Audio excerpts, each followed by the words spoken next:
Hi guys and welcome to Kajea's channel. As a virtual bookkeeper, makaka-encounter tayo ng iba't ibang payment gateways kahit na nakafocus tayo sa iisang niche. So hindi talaga maiiwasan na mag-onboard tayo ng new clients na meron tayong makikita na parang first time mo na makita yung payment gateways na yon. So ngayon, pag-uusapan natin sa video na to, ano-ano ba yung mga common payment gateways na maaari mong ma-encounter as a virtual bookkeeper kung nag-start ka pa lang ng freelance career mo or ikaw ay nasa gitna na ng freelance career mo. So kung interested ka sa topic na to, please keep on watching until the end. Do not skip para wala kang ma-miss na tips and tricks na i-share ko throughout the video. So without further ado, let's get started!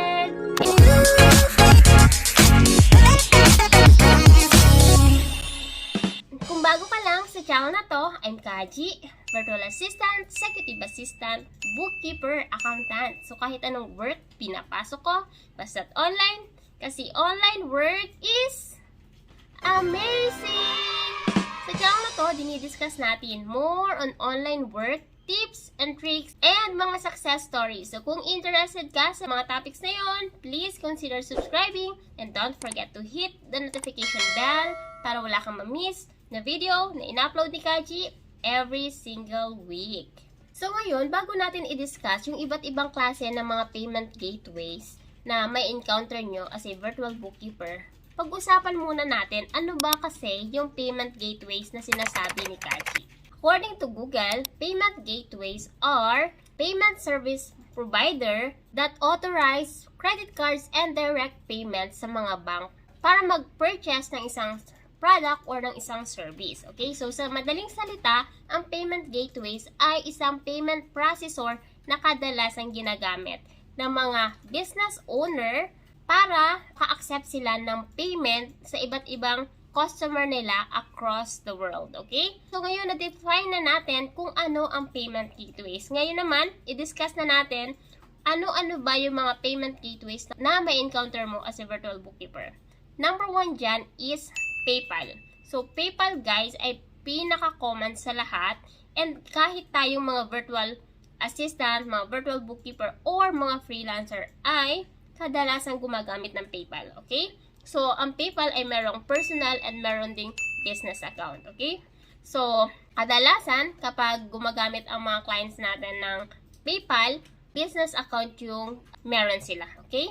And dun sa PayPal account na yun, dun pumapasok ang mga payment ng mga customer nila from the website papunta PayPal. And then, yung payment na yun ay ipaprocess ngayon ni PayPal, okay? So, yung money na marireceive ni PayPal ay pwedeng i-keep ng client mo sa mismong PayPal account or pwede naman niyang i-transfer sa kanyang bank account, okay?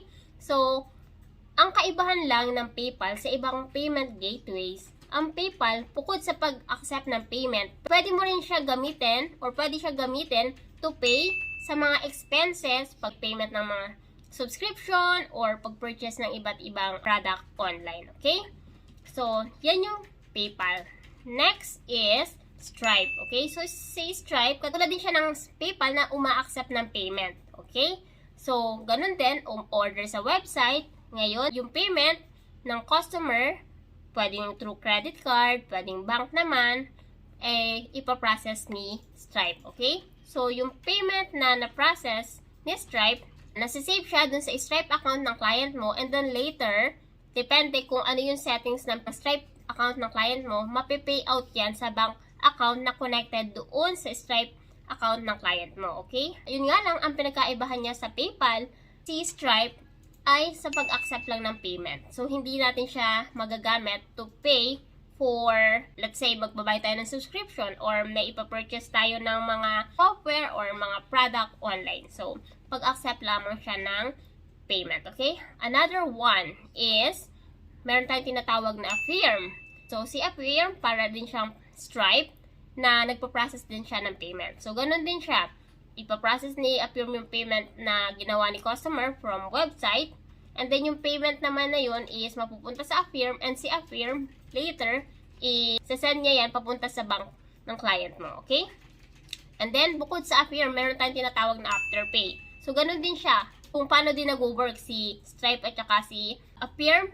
Mapaprocess din yung payment and then later, ipipay out na yan papunta sa bank ng client mo, okay? So, sa mga bank ng client mo, may makikita kayo doon na mga description, lalo na kung iba't ibang payment gateways yung ginagamit ng client mo. May makikita kang Stripe payout, Affirm, Afterpay, or kaya PayPal, okay?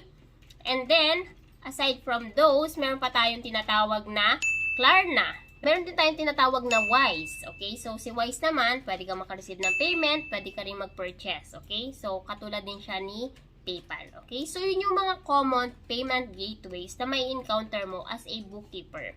So, ngayon, tatanungin nyo, Kaji, yung mga payment gateways ba na yun, same din ang pag-process pagdating sa accounting software? So, yung idea or yung principle na gagamitin natin sa pag-process ng mga payment gateways na yun or sa pag-record ng mga payment gateways na yun ay pare-parehas. Ang pagkakaiba lang, syempre, iba't ibang payment gateways yun, iba't iba yung may-ari nun. So, since iba-iba sila ng pagkaka-structure sa kanilang system, iba-iba rin yung way ng pag-navigate natin and kung paano natin kukunin yung mga reports na kailangan natin. Doon sa mga payment gateways na yun, meron silang kanya-kanyang tawag dun sa report. Meron tinatawag nilang settlement, yung iba naman payout, yung iba payment. So, depende yan sa payment gateways. Pero, as long as alam mo yung basic or kung paano siya i-analyze, madali mo na yung mare-record na hindi mo na kailangan mag-worry. So, lagi nyo lang tatandaan yung basic and syempre, lagi nyo lang i-analyze yung mga transaction. Okay? Kung paano siya na-post sa bank, paano siya na-post doon sa mismong payment gateway statement. Okay? So, ulitin ko, yung mga payment gateways na karaniwang ma-encounter nyo ay ito. So, make sure na i-familiarize nyo yung mga sarili nyo dyan, mag-research kayo, para kapag sa next client mo, and meron siya nung kahit isa sa mga payment gateways na nabanggit ni Kajea, meron ka nang masasabi na you have the knowledge kung paano siya nag-work, okay? And I think that's all for this video, and if you want to know more about payment gateways and anything about payment gateways, or kung meron ka namang topic na gustong cover ni Kajea sa susunod na video, please comment below and just let me know. And malay mo, isa ka sa gawa ng video ni Kajea. And I'll see you on my next video. Bye!